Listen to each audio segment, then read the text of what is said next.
fois qu'on a payé le loyer, qu'est-ce qui reste? C'est la question que se posent des millions de Françaises et Français, et en particulier les jeunes qui sont exposés au mal logement, à l'accès au logement et au fait de pouvoir rester dedans.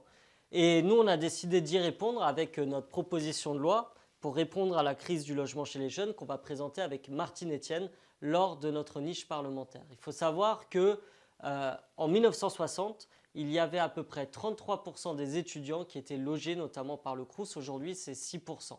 Aujourd'hui, il n'y a plus que 33 000 logements destinés aux étudiants pour 700 000 étudiants qui sont boursiers. Je parle des étudiants, mais il faut aussi parler des autres. La plupart des gens qui ont moins de 25 ans sont travailleurs précaires, en intérim, en apprentissage ou alors cherchent un emploi.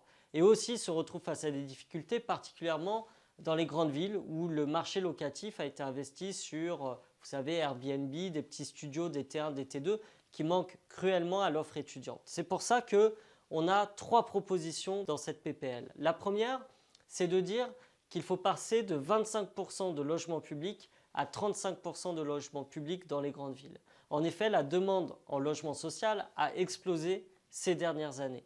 Parmi ces 35% de logements publics, il y en aurait 5% dédiés pleinement aux étudiants et aux jeunes travailleurs. La deuxième proposition, c'est d'encadrer à la baisse les loyers. Dans une ville comme Toulouse, c'est 500 € en moyenne et à Paris, ça atteint des pics comme 900 €. Comment s'en sortir avec de tels loyers quand les ressources stagnent, voire diminuent? C'est pour ça qu'il est temps de remettre de la raison dans tout ça et qu'on a cette proposition. Notre troisième point, c'est de proposer 150 € aux jeunes de moins de 25 ans, que ce soit sous forme d'APL, d'ALF ou d'ALS, pour leur permettre de subvenir à leurs besoins les plus essentiels.